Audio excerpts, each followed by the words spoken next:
제가 전도사 시절에 20대 초반이었죠. 교회 차량을 운전하다가 심하게 긁은 적이 한 번 있습니다. 운전이 좀 미숙한 상태였는데 면허가 있다는 이유로 운전대를 어쩔 수 없이 잡았다가 일어난 사건이었습니다. 어린 저에게 정말 억울했던 것은 교회가 저에게 수리비를 요청한 사실입니다. 그 당시에 수리비는 제 월급, 그러니까 전도사 시절의 월급의 한 2배 가까이였던 걸로 기억을 합니다. 교회 입장에서는 제가 운전을 했으니까 저에게 요청하는 것이 합리적인 요구였을 것입니다. 그러나 그 당시에 저는 그것을 받아들이기가 참 어려웠던 것 같습니다. 그러면서 수많은 생각들이 저의 머릿속을 맴돌았는데 약간 내용은 이런 것과 같았던 것 같아요. 내가 하고 싶어서 했나? 내가 운전면허를 따지 말았어야 됐나? 나밖에 운전면허가 없었다며? 근데 나한테 맡겼잖아, 다들 사역 가면서 뭐 하고 있었어? 나는 어쩔 수 없이 그런 건데? 나 왜 나 혼자 책임져야 되지? 그러니까 이런 억울한 생각들이 제 생각을 지배했고 제 마음을 깊이 눌렀었습니다. 그것이 제 마음이 너무 어려워져서 생각이 막 다른 데로 가지치기를 할 때쯤에 그냥 간단한 결정을 내렸습니다. 결단을 했어요. 어떻게 하냐면 그래, 내가 책임지자 해서 결국에는 그 수리비 전액을 제가 지불을 했습니다. 그리고 얼마 후에 당회에서 저를 부르더니 요만한 헌금 봉투를 하나 저에게 딱 쥐어줬어요. 그리고 저는 그 봉투를 열어봤을 때 제가 지불했던 수리비 전액이 그 안에 들어있었습니다. 바로 그때 저는 되게 중요한 원리를 깨달았습니다. 첫 번째는 그 사건을 통해서 저에 대한 의무와 위로부터 부어지는 은혜에 대한 차이를 명확하게 배웠던 것 같습니다. 교회는 교회대로의 원칙에 따라 저에게 수리비를 요청할 수밖에 없었고 저는 그것에 대한 책임을 지불할 의무가 있었습니다. 그리고 그 이후에 당회를 통해서 교회가 저에게 건넨 봉투는 전적인 은혜였던 것이죠. 그러니까 의무와 은혜 그리고 공의와 사랑의 차이를 체험했던 저에게 굉장한 소중한 사건이었습니다. 오늘 본문 속에서는 바울은 율법에 대한 위험성을 경고하고 있습니다. 즉, 은혜가 빠진 의무가 얼마나 위험한지를 바울은 이 서신서를 통해서 오늘날 읽는 독자들에게 경고하고 있습니다. 그 시작은 이렇습니다. 갈라디아서 1장 말씀입니다. 우리 다 같이 한번 읽어보겠습니다. 그리스도의 은혜로 너희를 부르신 이를 이같이 속히 떠나 다른 복음을 따르는 것을 내가 이상하게 여기노라. 다른 복음은 없나니 다만 어떤 사람들이 너희를 교란하여 그리스도의 복음을 변하게 하려 함이라. 그러니까 바울은 이렇게 시작하죠. 다른 복음은 없다. 하지만 성도님들 이상한 것이 한 가지가 있습니다. 우리가 신약 성경 바울 서신서를 봤을 때 로마서, 고린도전서, 빌립보서, 골로새서 등등 바울이 항상 편지를 쓸 때 빼먹지 않는 한 가지가 있는데 그것은 바로 감사 인사입니다. 하나님이 너희와 이런 교제를 하게 되심에 내가 너무 감사하다. 그런데 어떤 이유에선지 바울이 뭐가 그렇게 급했는지 이 갈라디아서 서신서에는 감사 인사가 없고 그 서신서의 시작이 6절 말씀처럼 어떻게 말합니까? 다른 복음은 없다. 왜 너희가 다른 복음을 따르고 있냐? 왜 복음을 떠나서 다른 복음을 쫓는 것을 내가 참 이상하다고 생각한다 라고 바울은 급하게 해서 내려가는 중입니다. 지금 바울의 심정은 어떤 심정입니까? 마음이 매우 급한 심정입니다. 왜 급하냐면 지금 갈라디아 교회들이 굉장히 큰 위협에 직면해 있기 때문이죠.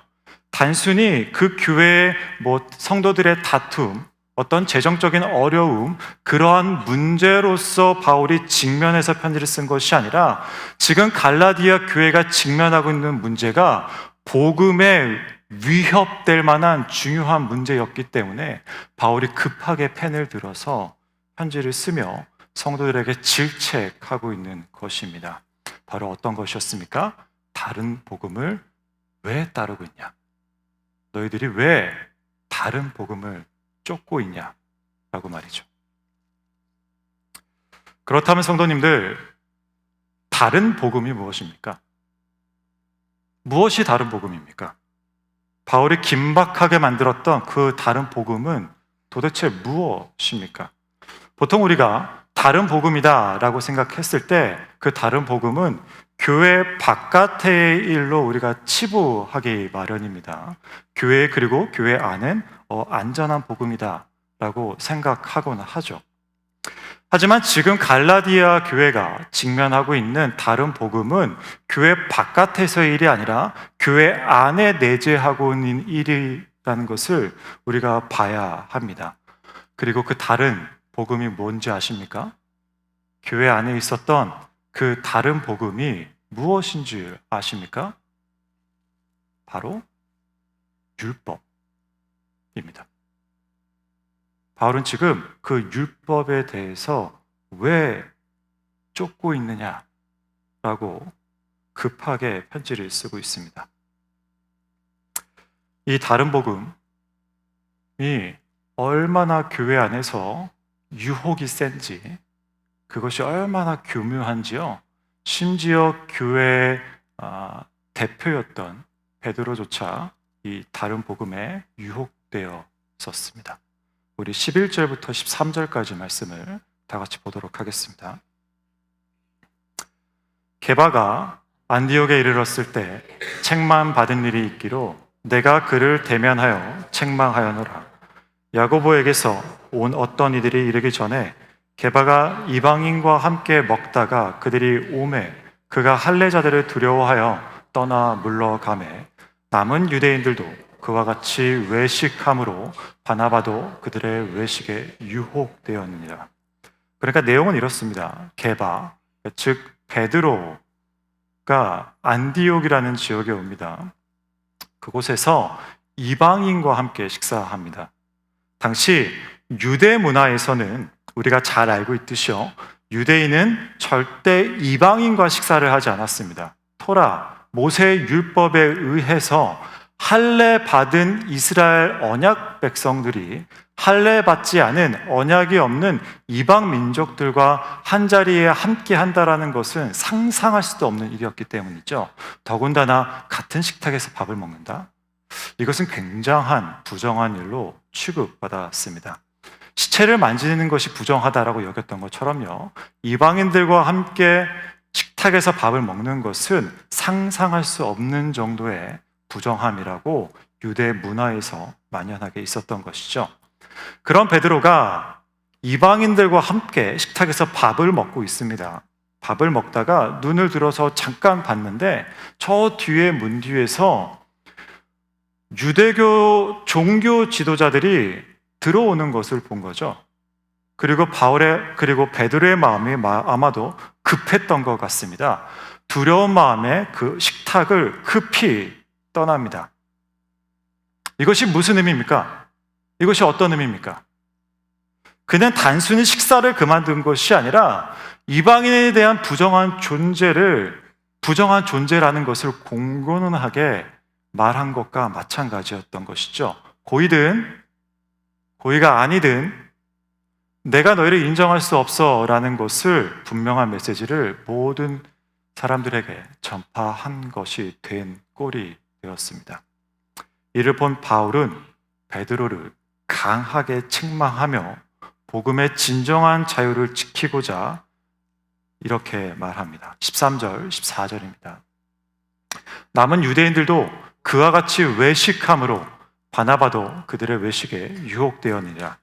그러므로 나는 그들이 복음의 진리를 따라 바르게 행하지 아니함을 보고 모든 자 앞에서 게바에게 이르되 내가 유대인으로서 이방을 따르고 유대인답게 살지 아니하면서 어찌하여 억지로 이방인을 유대인답게 살게 하려느냐 하였노라. 바울은요, 베드로를 향해서 공식적인 자리에서 이렇게 말하죠. 베드로야, 왜 복음의 진리를 따라 올바르게 살지 않니? 너의 그 태도 때문에 남은 유대인들도 너처럼 위선자가 된 것을 왜 알지 못하니? 너가 한 이 행동은 위선자야.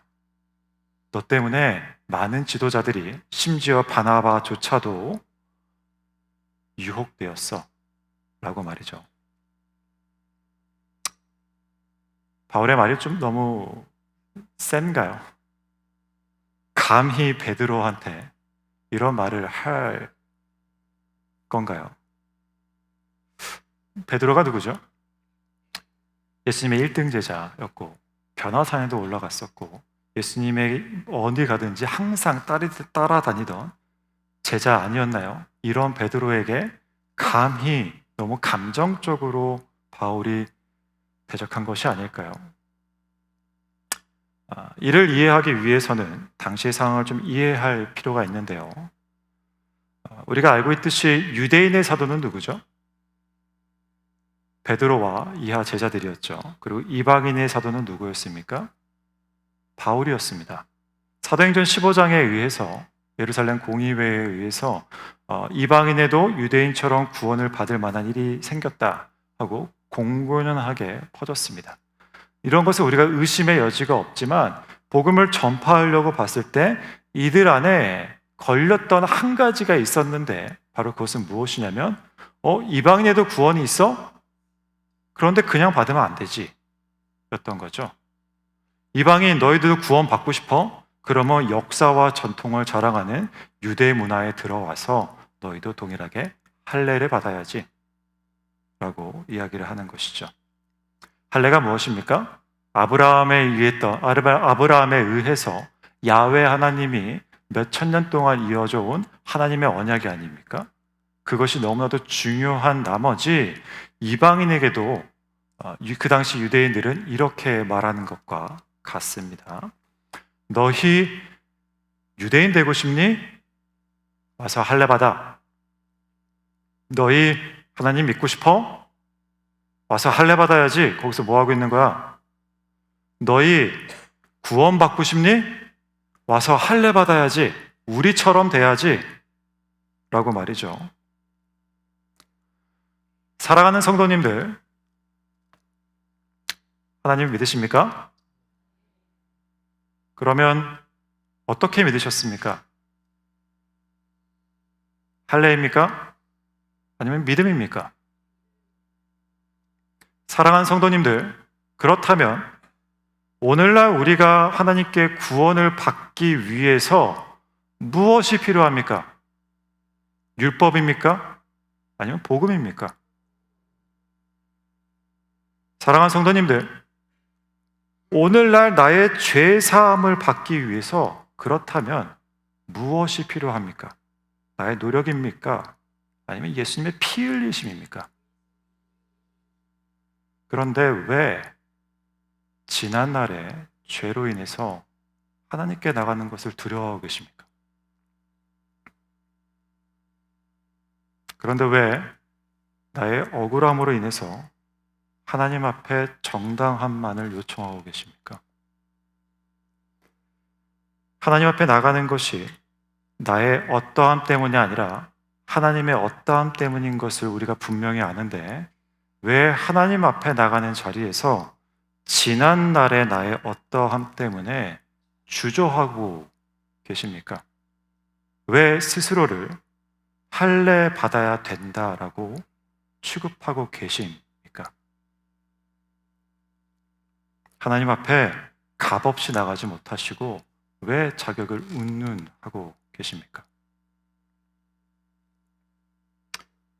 복음은 조건 없이 그리스도의 피로 말미암아 의지하여 나가는 것입니다. 그것이 복음입니다. 갈라디아서 2장 16절 말씀입니다. 다 같이 읽겠습니다. 사람이 의롭게 되는 것은 율법의 행위로 말미암음이 아니요 오직 예수 그리스도를 믿음으로 말미암는 줄을 알므로 우리도 그리스도 예수를 믿나니 이는 우리가 율법의 행위로서가 아니고 그리스도를 믿음으로써 의롭다함을 얻으려 함이라. 율법의 행위로서는 의롭다함을 얻을 육체가 없느니라. 아멘. 3번에 걸쳐서 반복되는 단어 율법의 행위.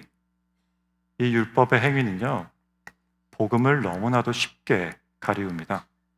본문 속 그들의 문화 속에서는 그들의 오랜 관습이었던 할례 받는 것, 이방인과 식사하는 것, 유월절을 지키고 있는 것을 지켜야지 하나님 믿을 수 있다라고 말하고 있지만 오늘날 현대 그리스도인들에게는 그 모양이 조금씩 바뀌고 있습니다.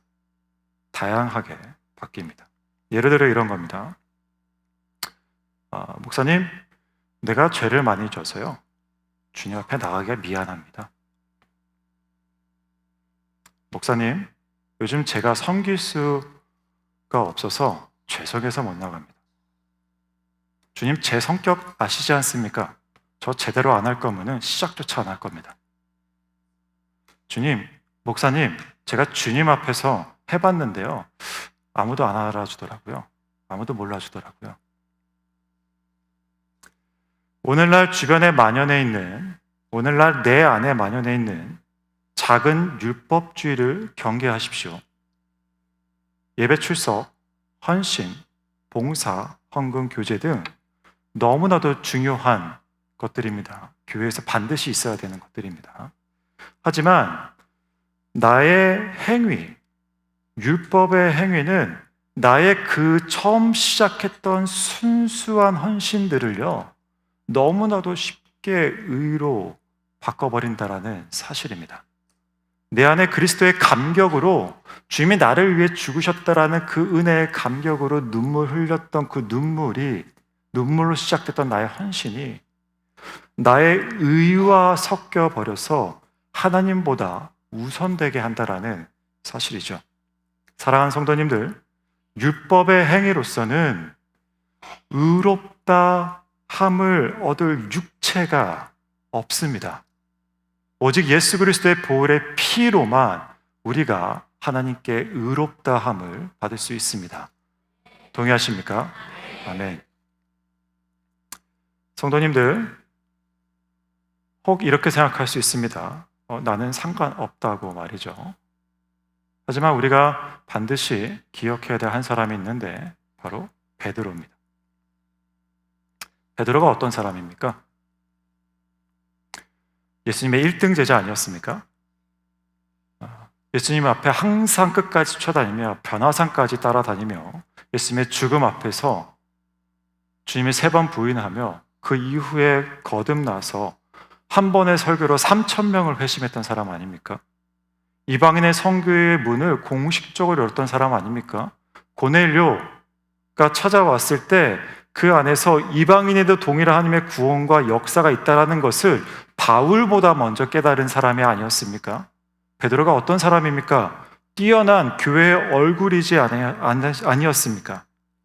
그런 선구자와 같던 교회의 어른이었던 베드로마저도 오늘 본문 말씀과 같은 율법의 행위를 범할 수 있다는 것을 기억하시기 바랍니다.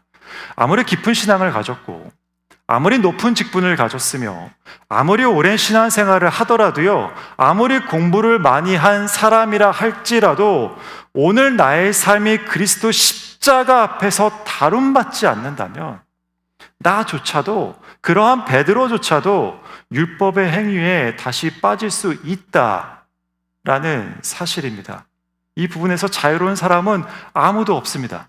단 한 사람도 이 부분에서 깨어있지 않는다면 우리 모두 율법의 행위에 빠질 수밖에 없는 존재라는 사실입니다. 왜 율법의 행위가 다른 복음일까요? 왜 다른 복음을 율법의 행위라고 이야기할까요? 왜냐하면 율법에는요, 구원이 없기 때문입니다. 아니, 사실 율법에 구원이 있기 때문에 이스라엘 백성들에게 주어졌지만 우리가 죄인이기 때문에 그것을 전부 지킬 수가 없기 때문인 것이죠. 그럼 율법의 기능은 무엇입니까? 율법은 오직 죄를 알게 할 뿐인 것이죠. 율법의 역할은 오직 내가 죄인이다, 하나님 아래서, 하늘 아래서 의로운 자가 아무도 없다라는 것을 깨닫게 할 뿐입니다. 어떻게 해야 거룩해질 수 있는지 그 기준을 제시하는 것이 바로 율법이라는 것이죠. 율법이 나를 거룩하게 만들어주는 것이 아니라 내가 얼마나 그 기준에 한참 밑에 부합하지 못한 자인지를 깨닫게 할 뿐이라는 것이죠. 내가 얼마나 십자가 밑에서 죄인이고, 내가 얼마나 부당한 자이고, 내가 얼마나 부족한 자인지를 우리가 신앙생활을 하면 할수록 주님이 우리에게 주신 그 율법 아래서 부족한 자인지를 깨달을 수밖에 없다라는 것이죠. 율법은요, 성도님들, 마치 관역과 같은 것이죠. 관역을 맞추면 하나님 같은 의로운 삶을 살 수 있어 라고 말해주신 저 관역이 있다면, 율법의 역할은요, 저기 저런 관역이 있어 라고 말해주는 것, 표적 지식이밖에 되지 않는다라는 것입니다. 좋은 대학 가려면 어떻게 말하면 됩니까? 공부 열심히 해 라고 말하면 됩니다. 그렇죠? 공부 열심히 하고 하루에 10시간씩 열심히 공부하고 예습복습 열심히 하면 너도 스카이 대학 갈 수 있단다, 너도 자격증 딸 수 있어 라고 말하고, 성공하고 싶니?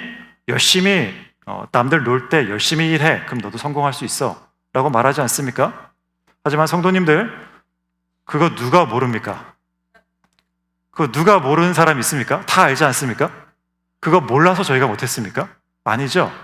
율법의 역할이 마치 이와 같다라는 것이죠.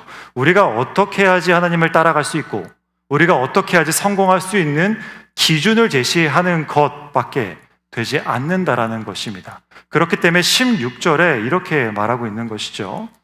사람이 의롭게 되는 것은 율법의 행위로 말미암음이 아니다. 사람이 의롭게 되는 것은 오직 뭐로만 가능합니까? 예수 그리스도를 믿음으로 말미암는 줄을 내가 안다.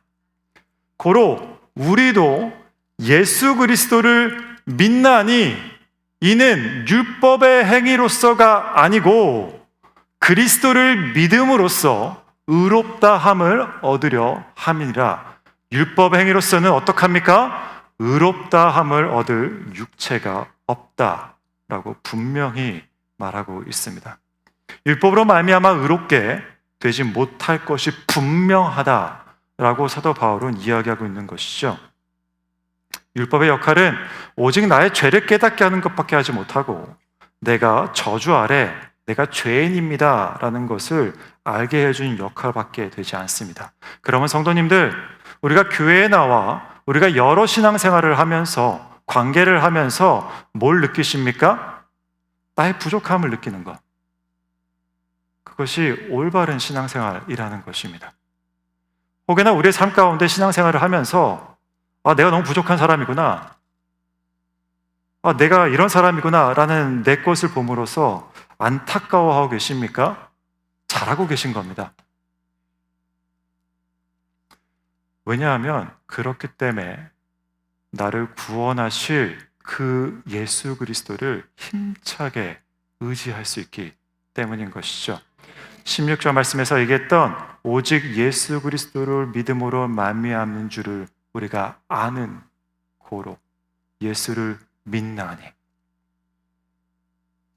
예수를 믿는 믿음, 예수가 메시아라고 믿는 믿음, 오직 예수 안에 그 구원이 있다고 믿는 믿음, 소망 없는 나의 삶 안에 그가 오시면 합리적인 이유와 상관없이 이거 해결해 주실 거야 라고 믿는 믿음. 오직 예수가 내 사람의 방법, 돈으로도 관계로도 어떠한 사람의 것으로 방법을 다 써봤는데 그래도 예수님께서는 내 삶을 해결해 주실 거야 라고 믿는 그 믿음. 내가 10년 해봤는데 안 되던데, 내가 20년 해봤는데 이건 절대 안 돼 라고 말한 그 문제 위에 예수님께서 오시면 이 죽음의 문제도 부활로 바꿔주실 거야 라고 그 믿는 믿음. 성도님들, 이것이 의인이 믿음으로 산다라는 의미가 아니겠습니까? 여러분 가만히 생각해 보십시오. 율법으로만 과연 내 삶이 충만했던 적이 있습니까? 늘 그리스도가 나의 없는 와중에서 나를 충만케 하고 부욕해 하신 것이 아니었습니까? 오직 예수만이 우리를 순종으로 이끌 수 있으십니다. 오직 예수가 나의 연약함을 온전하게 바꾸십니다. 오직 예수가 나의 부족함을 풍성함으로 바꾸시고, 오직 예수가 나의 불순종을 순종으로 바꿀 수 있으시며, 오직 예수가 나의 실패를 성공으로 바꿀 수 있으시고, 오직 예수님만이 나의 육체의 소욕을 성령의 소욕으로 바꿀 수 있다는 사실입니다. 오직 예수님만이 우리의 모든 눈물을 닦아주시고 내 삶의 모든 트라우마를 지워주시며 모든 기쁨으로, 모든 환희로 바꿀 수 있는 분이십니다. 왜 그렇습니까? 왜 그 일이 오직 예수에게만 가능합니까? 그가 율법의 완성 되시기 때문입니다. 그가 십자가에서 죽으심으로 모든 율법이 요청하는 요구들을 완성하셨기 때문입니다. 사랑하는 성도님들, 그럼 우리에게 율법이 필요 없을까요? 예수님만이 만족하기 때문에 율법을 버리면 될까요? 구약 성경을 뜯어버리면 될까요? 결코 아닙니다. 우리 안에 율법으로 말미암아 하나님이 내가 죄인인 것을 알았기 때문에, 그렇기 때문에 우리가 율법을 더욱더 열심히 지켜야 한다라는 사실입니다. 율법은 결코 하나님과 반대되는 것이 아니라, 율법이 탐내지 말라라고 얘기하지 않았으면 내가 탐심이 무엇인지 몰랐기 때문에, 만약 율법이 투기와 방탕과 분쟁과 분열이 죄야 라고 말하지 않았다면 이것이 죄구나 라는 것을 내가 알 수가 없었기 때문에, 우리가 주님을 알면 알수록 우리가 율법을 더욱더 가까이 해야 되고, 우리가 율법을 지키면 지킬수록 하나님이 내 삶 가운데 이것을 지킬 힘을 주신다라는 것을 우리가 더욱더 깨달아 알게 된다라는 사실입니다. 그렇기 때문에 우리는 율법을 알아야 되고 지켜야 하며 그것을 살아야 할 것입니다. 갈라디아서 2장 20절 말씀입니다. 말씀을 읽고 말씀을 마무리하겠습니다. 다 같이 읽겠습니다. 내가 그리스도와 함께 십자가에 못 박혔나니 그런즉 이제는 내가 산 것이 아니요 오직 내 안에서 그리스도께서 사신 것이라. 이제 내가 육체 가운데 사는 것은 나를 사랑하사 나를 위하여 자기 몸을 버리신 하나님 아들을 믿는 믿음 안에서 사는 것이라. 아멘. 내가 그리스도와 함께 십자가에 못 박혔다 라는 말의 의미는, 내 안에 그리스도가 살 수 있도록 나를 죽인다라는 의미가 됩니다. 그가 내 안에 삶의 소유권을 주장하기 위해서, 내 삶의 주인 되기 위해서는 필연히 나의 의를 십자가 앞에서 죽이셔야 합니다. 율법에 완성되시며 사랑 그 자체이신 예수 그리스도를 내 안에 주인 삼음으로써, 그렇기 때문에 내가 율법을 지킬 수 있게 되는 것입니다. 사랑하는 성도님들, 오늘날 우리에게 율법이 무엇입니까? 할례입니까? 절기입니까? 무엇입니까? 저는 이렇게 생각합니다. 그리스도인으로서 마땅히 지켜야 할 것들을 열심히 지키는 것. 말씀 보시고 기도하시며 교회를 섬기며 봉사하며 이웃을 섬기고 헌금 생활하며 찬양하며 청소로 각자의 달란트로 각자의 모습대로 쓰임새대로 몸된 교회 안에서 열심히 일하며 예수 그리스도를 경험하는 것 말이죠. 내가 그것을 하기 때문이 아니라, 그것을 내가 하기 때문에 내 신앙생활이 유지가 되는 것이 아니라, 내가 그것을 함으로써 내가 얼마나 부족한지를 깨달아 예수님, 내 삶 가운데 오셔서 이것을 감당할 만한 힘을 주세요 라고 고백할 때 주님께서는 자비롭고 선하셔서 나의 고백 위에 주인 되셔서 이길 힘을 주신다라는 사실입니다. 그리고 그 깨달음으로 말미암아 나를 구원하신 예수 그리스도께 한 발자국 더 갈 수 있고 주님을 내 삶의 주인 삼을 수 있게 되라는 사실입니다. 좀 더 쉽게 이야기하면요, 오늘날 교회 활동이, 봉사 활동이 나를 교회로 이끈 것이 아니라 나의 모든 교회 활동이 마친 후에 나의 집, 내가 홀로 있는 그 장소에서 내 방 안에 불 꺼진 침대 위에서 주님과 홀로 독대하며 주님의 십자가에 의지하여 깊이 주님을 묵상하는 것. 그 시간을 통해서 하나님이 내 삶 안에 다시 한번 복음의 재정립을 주시리라 믿습니다. 그렇게 할 때 성령이 더 이상 나를 육체의 소욕에 머물지 않게 하고 생명이신 예수께로 인도케 하십니다. 왜 그렇습니까? 죄사함과 구원은 오직 예수님에게만 있기 때문입니다. 동의하십니까?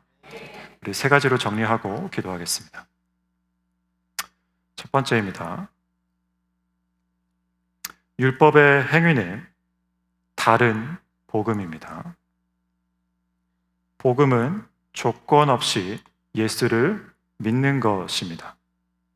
세 번째는 나의 율법적 행위는 십자가 안에서 해결됩니다. 기도하십시다.